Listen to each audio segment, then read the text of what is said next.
Uasin Gishu Senator Jackson Mandago and two MPs from Ruto home turf have been accused of being Rigathi Gachagwa's moles in Uasin Gishu County.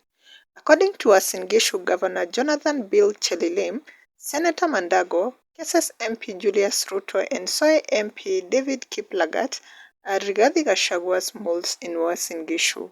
I have not heard them criticizing Gachagua. How do you criticize someone when he belongs to you? How can they criticize your own father who feeds them? Chelilim said when loosely translated from Kalenjin. The Uasin Gishu governor named the three leaders as Gachagwa's moles, accusing them of failing to defend President Ruto against Gachagwa's attacks. He claimed that the three leaders have been receiving money from Rigathi Gachagua. I want to reveal the names. These men have never told of Gachagua. Why does he, Gachagua, insult Ruto from morning to evening? Can you insult someone that way really until you call him Kasongo, Kaongo, Muuaji and leaders from whom we are silent?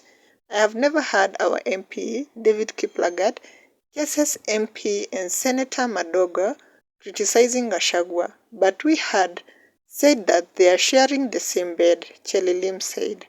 Governor Chelilim made the accusations yesterday at Segero Basobe Ward office during bursary disbursement event.